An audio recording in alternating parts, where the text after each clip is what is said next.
नमस्कार दोस्तों, StudyMirror.com के YouTube चैनल पर आपका स्वागत है। दोस्तों, आज हम आपके लिए RRB NTPC 11 जनवरी 2021 में पूछे गए जनरल अवेयरेंस के क्वेश्चन लेकर आए हैं और ये फर्स्ट शिफ्ट के क्वेश्चंस हैं। तो चलिए पहले क्वेश्चन की तरफ चलते हैं। पहला क्वेश्चन, फादर ऑफ सिनेमा पूछा गया है कि who is the father of cinema. तो आपको बता दें कि दादा साहब फाल्के, जो कि भारत के पहले प्रोड्यूसर, डायरेक्टर और स्क्रीन राइटर थे, इन इनको फादर ऑफ सिनेमा कहा जाता है क्योंकि इन्होंने अपनी पहली फिल्म से डिब्यूट किया, या कहें कि भारत की पहली फिल्म, हमारे इंडियन सिनेमा की पहली फिल्म राजा हरिश्चंद्र, राजा हरिश्चंद्र, जो कि 1913 में रिलीज हुई। उसके ये डायरेक्टर भी थे, प्रोड्यूसर भी थे और स्क्रीन राइटर भी थे। तो आपको पता होना चाहिए father of cinema Dada Saheb Phalke. Dada Saheb Phalke के नाम से आज इंडियन सिनेमा में, या फिर कहें कि बॉलीवुड जो नामकरण हुआ है, बॉलीवुड के नाम से आज हम इंडियन सिनेमा को जानते हैं। तो उनके नाम से बहुत बड़ा सम्मान भी दिया जाता है, दादा साहब फाल्के पुरस्कार। और साथ ही आपको बता दें, भारत की पहली जो विद साउंड मूवी थी, जो जो थी आलम आरा, और ये 1931 को रिलीज हुई। आपको याद रखना है, वो जो पहली फिल्म हरिश्चंद्र थी वो 1913 13 और 31 में आप कंफ्यूज भी नहीं होंगे, क्योंकि जो पहली फिल्म थी दादा साहब ने, जो मूक मूक फिल्म थी राजा हरिश्चंद्र, उसमें साउंड नहीं था, और पहली साउंड फिल्म थी आलम आरा, जो कि 1931 बनी, और राजा हरिश्चंद्र 1913 में तैयार हुई। और साथ ही साथ जो आलम आरा के डायरेक्टर हैं उनका नाम बता दें तो ये थे अर्देशीर ईरानी। आपको याद रखना है, अर्देशीर ईरानी। अगले क्वेश्चन की तरफ चलें। तो अगला क्वेश्चन पूछा गया है, Motera stadium is located at. तो मोटेरा स्टेडियम के बारे में हम आपको बता दें, ये गुजरात में स्थित है। अहमदाबाद शहर, गुजरात का जो अहमदाबाद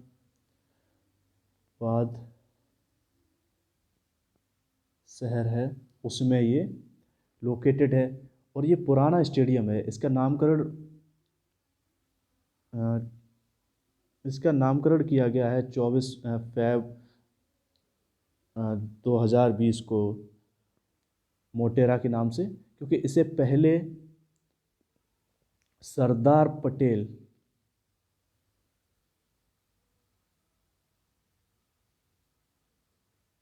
स्टेडियम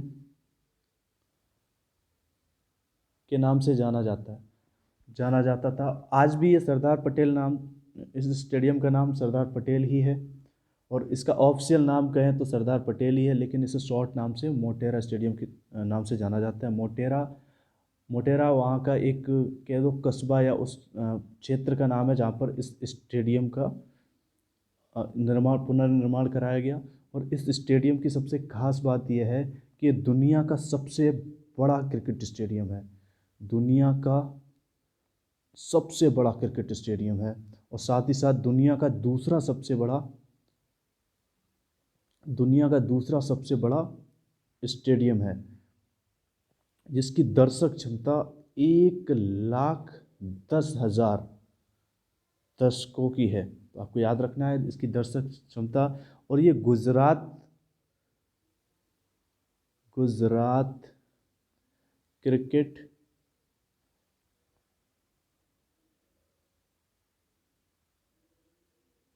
एसोसिएशन इसका मालिक है। तो आपको कंफ्यूज नहीं होना है, याद रखना है। और साथ ही साथ इस स्टेडियम से रिलेटेड सबसे खास बात आपको बता दें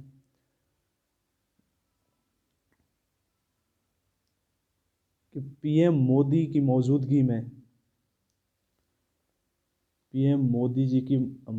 में 24 फरवरी 2020 को अमेरिका के राष्ट्रपति डोनाल्ड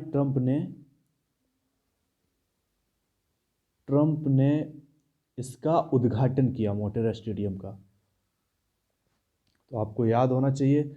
और जो सरदार पटेल स्टेडियम, इसका जो पुराना नाम या वर्तमान जो ऑफिशियल नाम है, क्योंकि इसे सरदार पटेल स्टेडियम के नाम से ही जाना जाता है, लेकिन शॉर्ट नाम है इसका मोटेरा स्टेडियम। कंफ्यूज नहीं होना आपको। सरदार पटेल स्टेडियम 1982 में बनकर तैयार हुआ था और शायद ये 2 बार इसका पुनर्निर्माण भी हो चुका है, और जो लास्ट टाइम हुआ है उसका नामकरण भी हुआ है 2020 में। इसे शॉर्ट नाम मोटेरा से जाना जाता है, लेकिन इसका असली नाम सरदार पटेल स्टेडियम है। तो आपको याद रखना है, दुनिया का सबसे बड़ा क्रिकेट स्टेडियम और दुनिया का दूसरा सबसे बड़ा स्टेडियम है, जिसकी दर्शक क्षमता 1,10,000 है। अगले क्वेश्चन की तरफ चलें।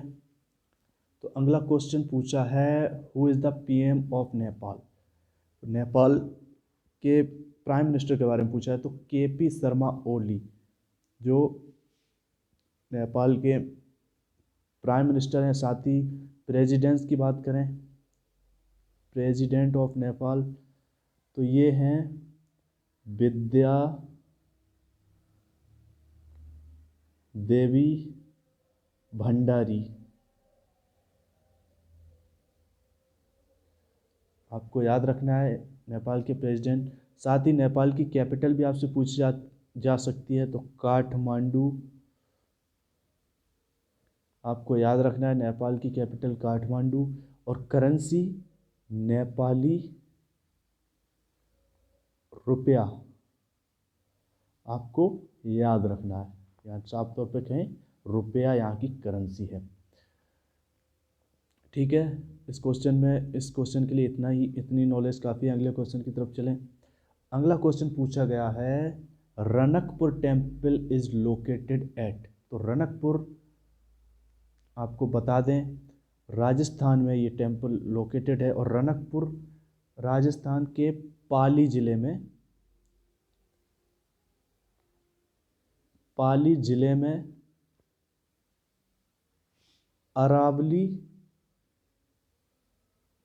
पर्वत की घाटियों के बीच स्थित है। अरावली पर्वत की घाटियों के बीच स्थित है। रनकपुर की बात कर रहे हैं। रनकपुर पाली जिले के अरावली पर्वत के मध्य स्थित है।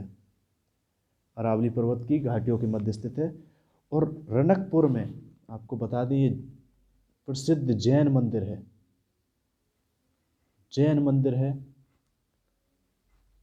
ये आपको याद रखना। ये भी पूछा जा सकता है कि रनकपुर में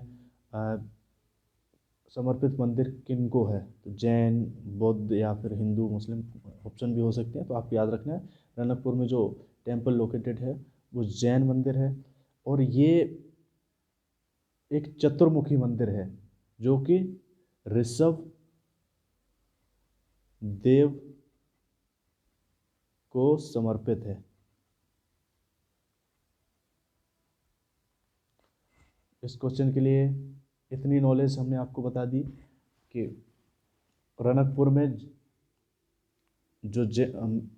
में जो मंदिर स्थित है, ये पूछा गया रनकपुर टेम्पल कहाँ लोकेटेड है। तो राजस्थान में लोकेटेड है, और राजस्थान में ज़िला भी पूछा जा सकता है कि किस ज़िले में रनकपुर टेम्पल है। तो आपको याद रखना है पाली ज़िला राजस्थान में। और अरावली पर्वत की घाटियों के मध्य जो कस्बा है रनकपुर, जिसके नाम से टेम्पल है, रनकपुर का जैन मंदिर, वहाँ पर ये स्थित है और ऋषभ देव को ये समर्पित है। और ये एक चतुर्मुखी जैन मंदिर है। आपको इतना याद रखना है। अगले क्वेश्चन की तरफ चलें। तो अगला क्वेश्चन है, सांची स्तूप इज लोकेटेड एट।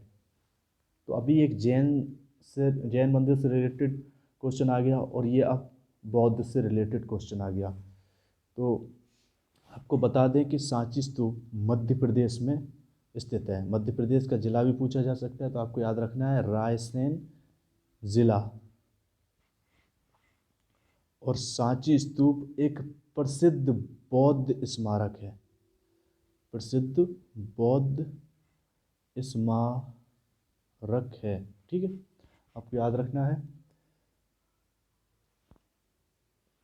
और ये भी पूछा जा सकता है इसका निर्माण किसने करवाया, तो आपको याद रखना है मौर्य सम्राट अशोक। मौर्य सम्राट अशोक ने सांची स्तूप का निर्माण करवाया। तो अगले क्वेश्चन की तरफ चलें तो अगला क्वेश्चन पूछा गया है, केमिकल फार्मूला पूछा गया है मीथेन का। मीथेन का केमिकल फार्मूला, तो आपको बता दें मीथेन का केमिकल फार्मूला हो गया CH4। तो साथ ही साथ आपको कुछ और केमिकल फार्मूले बता दें, जैसे कि ईथेन का हो गया ईथेन, तो ईथेन का हो गया C6H6। और प्रोपेन का भी आपको बता देते हैं, प्रोपेन का आपको पता होना चाहिए C3H8। साथ ही साथ आपको ब्यूटेन का भी पता होना चाहिए, तो C4H10 इसका C4H10 को याद रखना, C4H10 इसका केमिकल फार्मूला है ब्यूटेन का। तो अगले क्वेश्चन की तरफ चलें। अगला क्वेश्चन क्या कह रहा है, अगले क्वेश्चन में पूछा है कैब का फुल फॉर्म। तो कैब का full form citizen amendment bill, इसको हिंदी में नागरिकता संशोधन विधेयक बोलते हैं। इस संशोधन के जरिए जो CAB आया था, सिटीजन अमेंडमेंट बिल, तो इसके जरिए the citizen act, the citizenship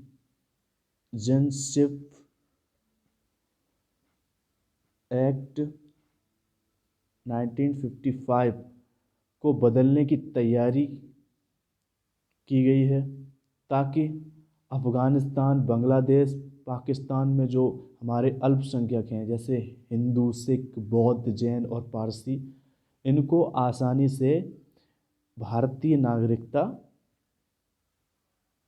मिल सके। तो अगला क्वेश्चन ये भी पूछा जा सकता है इससे रिलेटेड कि कैब कब पारित हुआ, कब पास हुआ, सॉरी।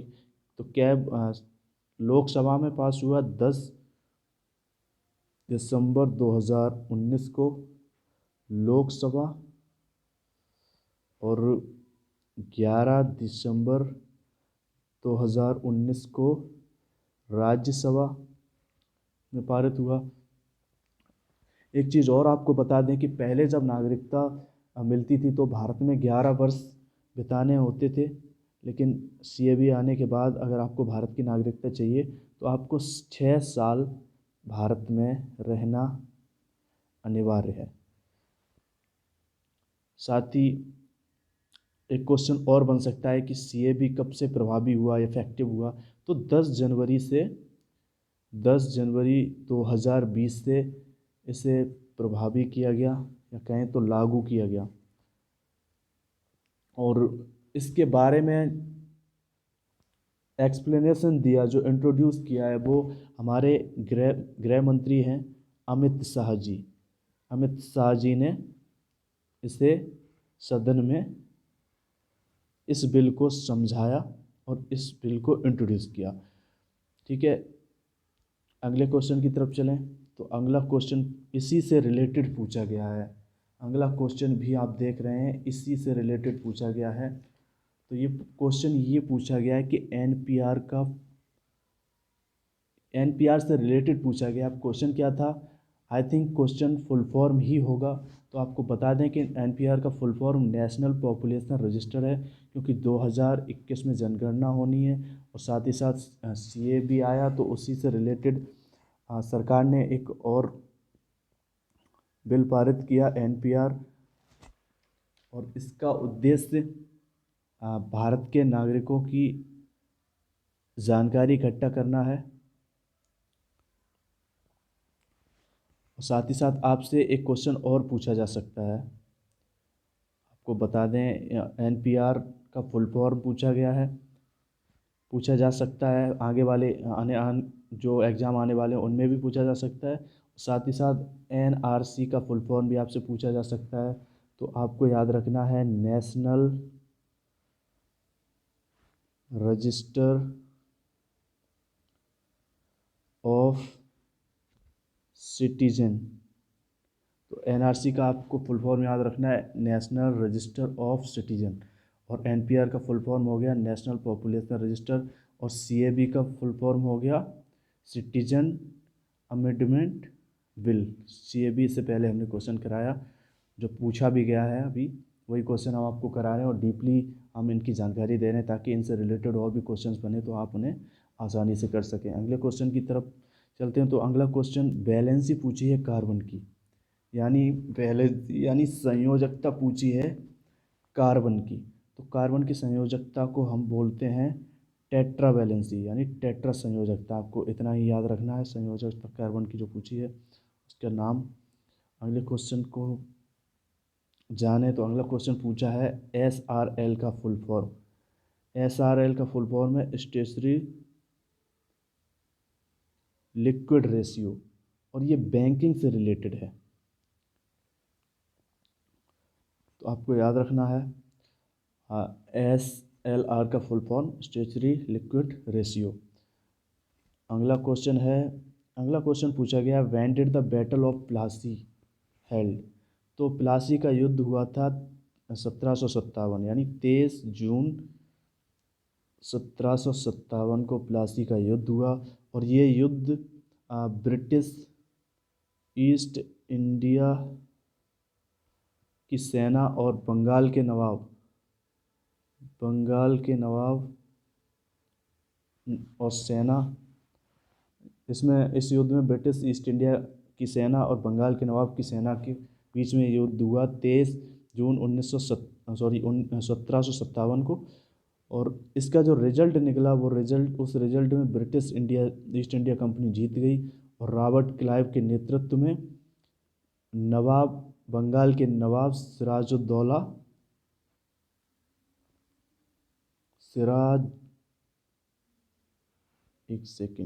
सिराजुद्दौला, आपको याद रखना है, सिराजुद्दौला इस युद्ध में हार गए, और रॉबर्ट क्लाइव के नेतृत्व में रॉबर्ट क्लाइव इस युद्ध में जीत गए। तो फिलहाल के लिए इतने ही क्वेश्चन हैं। एक क्वेश्चन और है, इसको भी कवर अप कर लेते हैं कि what is the other name of select lime, यानी भुजा चूना का अनदर नेम पूछा है। तो आपको याद रखना है कैल्शियम हाइड्रोक्साइड, भुजा चूने का कहें तो केमिकल नाम भी हो गया, और कैल्शियम हाइड्रोक्साइड का केमिकल फार्मूला भी पूछा जा सकता है। तो आपको याद रखना है CaOH का होल ट्वाइस, CaOH2। तो आपको याद रखना है। फिलहाल के लिए इतने ही क्वेश्चन दोस्तों। इसी तरह के हम डेली वीडियोस आपके लिए लाते रहते हैं, तो हमारे वीडियो को आप लाइक और शेयर ज़रूर करें। अगर आपको पसंद आ रहे हैं तो ज़रूर इसे लाइक करें, अगर नहीं भी पसंद आ रहे हैं तो आप इसको अनलाइक करें, ताकि हमको पता तो चले आपको पसंद क्या है, क्योंकि आपका जो रिव्यू है वही हमको मोटिवेशन भी देता है और बेटर से बेटर करने का एक नॉलेज भी देता है। तो आपको हमारे वीडियो को लाइक शेयर, और अगर आपको हमारा वीडियो पसंद आ रहे हैं तो हमारे चैनल को सब्सक्राइब ज़रूर करें। जय हिंद, जय Bharat. Thank you very much for watching us. Thank you so much.